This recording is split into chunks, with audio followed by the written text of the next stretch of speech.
हमारे इस YouTube channel के सेगमेंट फास्ट न्यूज में आप तमाम का इस्तकबाल है। इस वीडियो में आप देख सकते हैं कम मिनटों में बहुत ज्यादा खबरें। तो आइए शुरू करते हैं वीडियो को और देखते हैं आज की ताजा तरीन खबरें।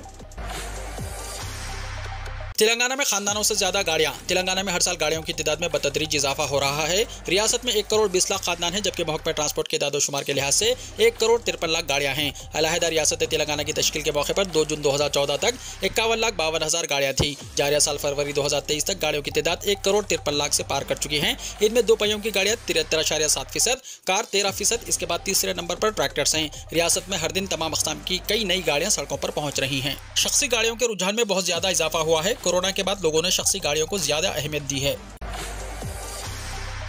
यूपीआई लेन देन पर चार्जेस, मरकज के फैसले पर तनकीद। रेवंत रेड्डी ने कहा। तेलंगाना कांग्रेस के सरबराह रेवंत रेड्डी ने यूपीआई रकमी लेन देन पर मरकजी हुकूमत की जानिब से रकम की वसूली से मुताल्लिक खबर पर बरहमी का इजहार किया। उन्होंने इस खुसूस में ट्वीट करते हुए कहा कि शफाफ अदायगियों के नाम पर लोगों को ऑनलाइन अदायगियों की तरफ रागिब करना और अब उन अदायगियों पर 1.1% चार्जेस वसूल करने की तजवीज़ मोदी हुकूमत की घटिया अखलाकियात का सबूत है। 10 लाख करोड़ रुपए के लेन देन पर 1.1% टैक्स हर साल 11,000 करोड़ रुपए आवाम से वसूल किए जाएंगे। National payment corporation of India ने हाल ही में जारी करदा सर्कुलर में कहा है कि यूपीआई के जरिए किए जाने वाले कारोबारी लेन देन पर 1.1% चार्ज वसूल किया जा सकता है। एनपीसीआई के हालिया सर्कुलर में 1 अप्रैल से यूपीआई के 2,000 रुपए से ज्यादा के लेन देन पर 1.1 चार्जेस के वसूली की सिफारिश की गई है। इस फैसले पर अपोजिशन जमातों ने मोदी हुकूमत पर बरहमी का इजहार किया और हुकूमत की इस तजवीज़ को शदीद तनकीद का निशाना बनाया। तेलंगाना में 3 अप्रैल से 10th क्लास के एग्जाम्स 5 मिनट देर करने पर दाखिले की इजाजत नहीं होगी। स्टूडेंट्स को मुफ्त सफर की सहूलत।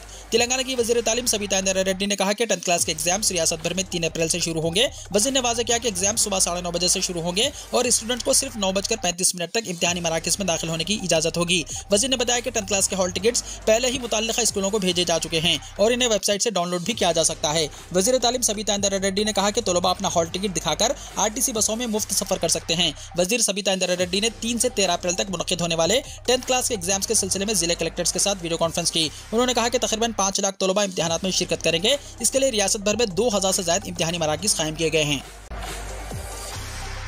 मुआशी बहरान का शिकार महकमा बरक़ी में मुलाजिमीन ही बरक़ी बदउनवानियों में मुलव्विस। रियासत तेलंगाना में मुआशी बहरान का शिकार बरक़ी सरबराह करने वाला इदारा डिस्कॉम को चंद ओहदेदार और अमला मजीद लूट रहा है, जिसका हाल ही में इंकिशाफ हुआ। नागर कर्नूल डिवीजन के हुदूद में 10,783 कनेक्शन को 0 यूनिट्स बरक़ी बिल्स जारी करते हुए महाना लाखों रुपए का गबन किया जा रहा है। महकमा बरक़ी की तहक़ीक़ात में यह बात मंजर-आम पर आई है। डिस्कॉम्स की जानिब से कर्ज हासिल करते हुए बरक़ी खरीदी जा रही है, मगर डिपार्टमेंट के ही चंद लोग बरक़ी चोरी करके फरोख्त करते हुए पकड़े गए, जबकि बरक़ी सारिफिन को डुप्लीकेट कनेक्शन देते हुए उन कनेक्शन की महाना रीडिंग लिए बगैर बिल्स वसूल कर रहे हैं, जबकि डिस्कॉम्स को इसका कोई इल्म भी नहीं है। Telangana state electricity regulatory council के हुक्म पर जुनूबी डिस्कॉम की गई इंक्वायरी में यह मामला सामने आया। बरक़ी मुलाजिमीन की बदउनवानियों की शिकायत वसूल होने के बाद ये तहक़ीक़ात कराई गई, जिससे इन बेकायदगियों का पर्दाफाश हुआ। साथ ही में यह भी पता चला है कि 4,842 कनेक्शन को बरक़ी मीटर भी नहीं लगाया गया। SPDCL के हुदूद में नागर कर्नूल जिले के कलवाकुर्ती, कोल्हापुर, नागर कर्नूल और अचम्पेट डिवीजन में बरक़ी बेकायदगियों के वाक़यात मंजर-आम पर आए हैं। इन बेज़ाब्तियों में 14 असिस्टेंट इंजीनियर्स, 4 ADs, 1 DE के अलावा निचले सतह पर काम करने वाले दूसरे मुलाजिमीन भी मुलव्विस होने का इंकशाफ हुआ है। सिर्फ जिले नागर कर्नूल के 4 डिवीजन्स में 10,783 बरक़ी कनेक्शन फर्जी होने और 4,842 बरक़ी कनेक्शन को बरक़ी मीटर से न लगाने की निशानदही हुई है। अगर रियासत के तमाम अजला में तहक़ीक़ात कराए जाने पर मज़ीद चौंका देने वाले नताइज सामने आ सकते हैं। TSERC के सदर नशीन T श्री रंगाराव ने बरक़ी चोरी वाक़या मंजर-आम पर आने पर तशवीश का इज़हार करते हुए कहा कि रियासत भर में ऐसे मज़ीद वाक़यात का पता चलाने के लिए खुसूसी शोबा तश्कील दिया गया। बेज़ाब्तियों में मुलव्विस होने वाले 41 मुलाजिमीन के खिलाफ कार्रवाई करने के अहकाम जारी किए गए हैं। तेलंगाना में 1st क्लास से 9th क्लास तक के स्टूडेंट्स के लिए SA2 एग्जाम्स का 12 अप्रैल से होगा आगाज। टाइम टेबल और गरमाई तातीलात का शेड्यूल हुआ जारी। तेलंगाना हुकूमत ने 25 अप्रैल से 11 जून तक रियासत के सरकारी और प्राइवेट स्कूलों के लिए गरमाई तातीलात का ऐलान कर दिया है। तालीमी साल 2023-24 के लिए स्कूल 12 जून को दोबारा खुलेंगे। ताहम क्लास 1st से 9th के स्टूडेंट्स के लिए SA2 के एग्जाम्स 12 से 20 अप्रैल तक मुनक़िद किए जाएंगे। 1st क्लास से 5th क्लास तक के एग्जाम सुबह 9:30 बजे से दोपहर 12 बजे तक होंगे। 6th क्लास से 8th क्लास तक के लिए सुबह 9:30 बजे से दोपहर 12:15 बजे तक और 9th क्लास के स्टूडेंट्स के लिए सुबह 9:30 बजे से दोपहर 12:30 बजे तक। महकमा तालीम के हुक्काम ने ऐलान किया है कि SA2 के एग्जाम 12:30 बजे तक मुनक़िद होंगे। इम्तिहानी पर्चों की जांच 21 से 24 तारीख तक की जाएगी। 25 अप्रैल को वालिदैन टीचर्स की मीटिंग होगी। तलबा के नताइज का ऐलान किया जाएगा और गर्मियों की छुट्टियों का ऐलान किया जाएगा। इश्तियालंगेज तकरीर करने के इल्जाम में मलून राजा सिंह के खिलाफ मुंबई में मुकदमा हुआ दर्ज। हैदराबाद के गोशा महल का एमएलए मलून राजा सिंह के खिलाफ मुंबई में मुकदमा दर्ज किया गया है। नफरत अंगेज तकरीर करने पर यह मुकदमा दर्ज किया गया। मुंबई पुलिस ने 29 जनवरी को मुंबई मंगलहाट में मुनक्किदा एक प्रोग्राम में राजा सिंह के खिलाफ इश्तियालंगेज रिमार्क्स करने पर आईपीसी की दफा 153A1A के तहत मुकदमा दर्ज किया है। इस जलसे में तकरीर की वीडियो की बुनियाद पर मुकदमा दर्ज किया गया। हैदराबाद पुलिस ने राजा सिंह को मुंबई में उसकी इश्तियालंगेज तकरीर पर नोटिस भी जारी किया। राजा सिंह जो पीडी एक्ट केस में जेल गया था, इसको तेलंगाना हाईकोर्ट ने मशरूत जमानत पर रिहा किया था। हैदराबाद पुलिस ने राजा सिंह को मुंबई के जलसे में अदालती कवायद की खिलाफ वर्जी करने पर नोटिस जारी किया और इससे इस मामले की वजाहत करने की हिदायत दी। आंध्र प्रदेश में दुरंतो एक्सप्रेस ट्रेन बोलेरो गाड़ी से टकरा गई। आंध्र प्रदेश के जिले एल्लूरू में दुरंतो एक्सप्रेस ट्रेन बोलेरो गाड़ी से टकरा गई। यह हादसा जिले के भीमादुलु में जुमेरात की सुबह तकरीबन 3 बजे उस वक्त पेश आया जब ट्रेन सिकंदराबाद से विशाखापट्टनम जा रही थी। इस हादसे की वजह से ट्रेन तकरीबन 5 घंटे से ज्यादा रुकी रही। जराये के मुताबिक ट्रेन को आधा देखकर क्रॉसिंग अमले ने रेलवे गेट को बंद कर दिया। तहम इसी दौरान बोलेरो कार में वहां पहुंचे बाज अफराद ने रेलवे गेट को टक्कर दे दी और क्रॉसिंग को पार करने की कोशिश की। तहम ये कार पटरियों पर आ गई। इसी दौरान अचानक ट्रेन करीब आ गई, जिसके बाद ये अफराद कार को वहीं छोड़कर फरार हो गए और ये कार ट्रेन की जद में आकर तबाह हो गई। इस हादसे के नतीजे में ट्रेन के इंजन को नुकसान पहुंचा। इत्तला मिलते ही रेलवे के अमले ने वहां पहुंचकर मरम्मत का काम शुरू कर दिया। रेलवे पुलिस ने वाकये की तहकीकात शुरू कर दी और कार में सवार अफराद की तलाश का काम भी शुरू कर दिया गया। इस हादसे में किसी की हलाकत या फिर किसी के जख्मी होने की कोई इत्तला नहीं मिली है।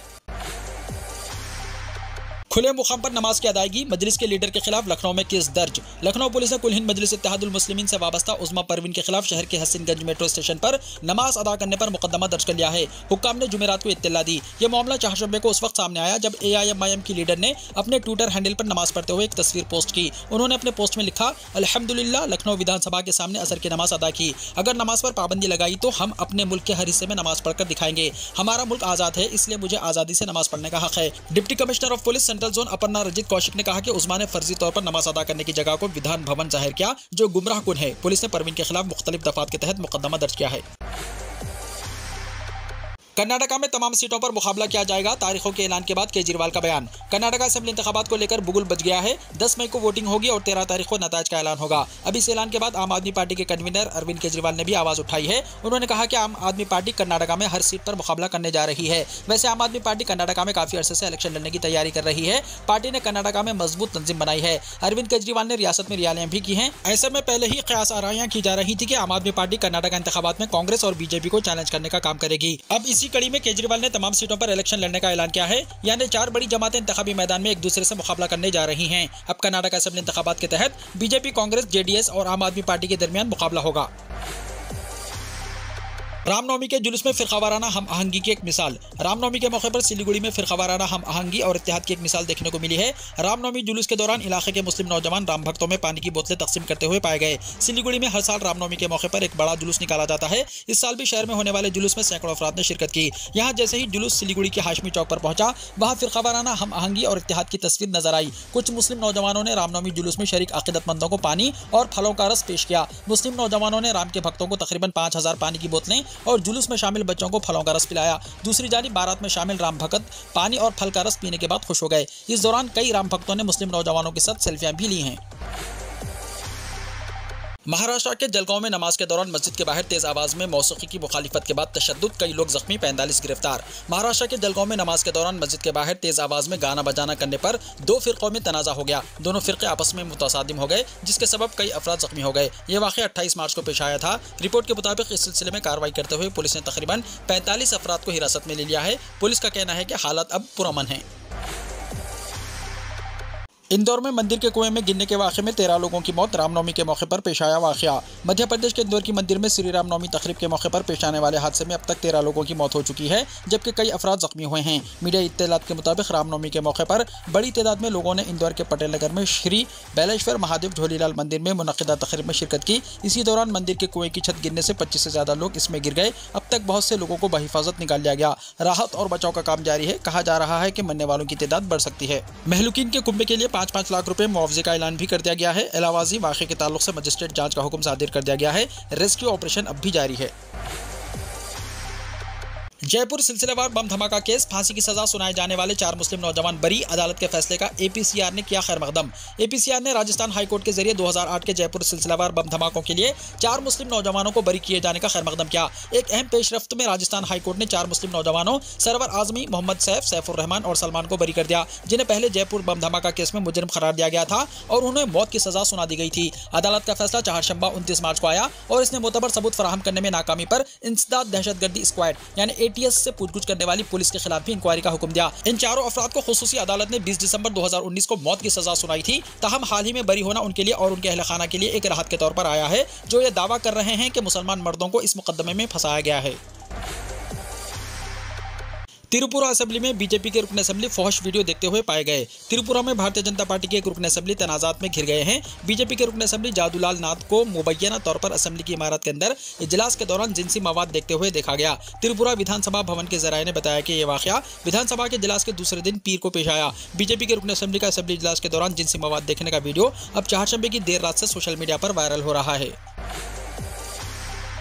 मुल्क में 70 साल बाद पैदा हुए चीते, 4 बच्चों के साथ नामीबिया मादा चीते का बड़ा खानदान। मध्य प्रदेश के कोनो नेशनल पार्क से मुल्क के लिए खुशखबरी सामने आई है। नामीबिया से आई मादा चीता सियाया ने 4 बच्चों को जन्म दिया। मादा चीता और चारों नन्हे मेहमान बिल्कुल सेहतमंद है। एक खुसूसी टीम नए मेहमानों और मादा चीते का खास ख्याल रख रही है। मुल्क में 1952 में चीते मादूम हो गए थे। इसके 70 साल बाद पहली मरतबा ऐसा हुआ है जब मुल्क की जमीन पर चीते जन्मे हैं। नए मेहमानों की आमद पर चीता के तहफ़्फ़ुज़ के मंसूबे में शामिल ओहदेदारों ने खुशी का इजहार करते हुए कहा कि बच्चों की पैदाइश इस बात की मुस्बित अलामत है कि कोनो नेशनल पार्क में चीते अपने नए माहौल में अच्छी तरह ढल रहे हैं। दिल्ली में फिर पोस्टर वार शुरू। आम आदमी पार्टी की तरफ से एक बार फिर पोस्टर वार शुरू हो गया है। इसी सिलसिले में आम आदमी पार्टी ने आज बड़े पैमाने पर पोस्टर लगाने का ऐलान किया है। वज़ीर-ए-आज़म नरेंद्र मोदी के खिलाफ ये पोस्टर 11 ज़बानों और मुल्क भर में लगाए जाएंगे। दिल्ली में इस तरह के पोस्टर लगने शुरू भी हो गए हैं। इसमें वज़ीर-ए-आज़म की तालीमी काबिलियत पर सवालात उठाए गए हैं। पोस्टर के जरिए लोगों से पूछा गया है कि क्या हिंदुस्तान के वज़ीर-ए-आज़म को तालीम याफ्ता होना चाहिए। इन तमाम पोस्टर्स को मुकामी ज़बानों में लगाने का फैसला किया गया है। हजारों हिंदुस्तानियों को बड़ी राहत, H1B वीजा होल्डर्स की बीवियां अब अमेरिका में कर सकती हैं काम। अमेरिका में टेक्नोलॉजी के शोबे में काम करने वाले गैर मुल्की कारीगरों को बड़ी राहत देते हुए एक जज ने फैसला सुनाया है कि H1B वीजा रखने वालों की बीवियां अमेरिका में काम कर सकती हैं। अमेरिकी डिस्ट्रिक्ट जज तानिया चिटकान ने सेफ जॉब्स USA की तरफ से दायर की गई दरख्वास्त को मुस्तरद कर दिया, जिसमें साबिक सदर बैरक ओबामा के दौरे हुकूमत के ज़ाब्ते को खत्म करने की कोशिश की गई थी। इस ज़ाब्ते के तहत H1B वीजा होल्डर्स के बाज़ उम्रों के तहत बीवियों को मुलाजिमत के हकदार कार्ड जारी किए जाते हैं। सेफ जॉब्स USA एक ऐसी तंजीम है जिसमें IT यानी इंफॉर्मेशन टेक्नोलॉजी वर्कर्स भी शामिल हैं, जो दावा करते हैं कि उन्होंने H1B वीजा होल्डर्स की वजह से अपनी मुलाजिमतें खो दी हैं। अमेज़न, एप्पल, गूगल और माइक्रोसॉफ्ट जैसी टेक्नोलॉजी कंपनियों ने इस मुकदमे की मुखालिफत की थी। इस ज़ाब्ते के तहत अमेरिका ने अब तक तकरीबन 1 लाख H1B वीजा होल्डर्स की बीवियों को काम करने के हुकूक दिए हैं, जिनमें बड़ी तादाद में हिंदुस्तानी भी शामिल हैं। हालत रोज़ा में अदायगी उम्रा के दौरान खाना काबा के करीब खातून की रूह परवास। अदायगी उम्रा के दौरान हालत रोज़ा में एक खातून का इंतकाल हो गया। मरहुमा का ताल्लुक मिस्र से बताया गया है। खातून की शनाख्त हिबा मुस्तफ़ा के तौर पर की गई है। मीडिया रिपोर्ट्स के मुताबिक हिबा मुस्तफ़ा रमज़ानुल मुबारक में उम्रे की अदायगी के लिए गुज़िश्ता दिनों मक्का मुकर्रमा पहुंची थी। रोज़े की हालत में उम्रे की अदायगी के दौरान क़ल्ब पर हमले की वजह से उनका मस्जिदुल हराम में खाना काबा के करीब ही इंतकाल हो गया। किसी भी मुसलमान के लिए इससे बड़ी क्या बात होगी कि वो रमज़ान के महीने में अल्लाह के घर में इस दुनिया से रुखसत हो। वीडियो को लाइक शेयर कीजिए और हमारे इस YouTube चैनल को सब्सक्राइब करते हुए इसके बेल आइकॉन को प्रेस कर लीजिए ताकि ऐसी ही ताज़ा तरीन खबरों का नोटिफिकेशन सबसे पहले आपको मिलता रहे।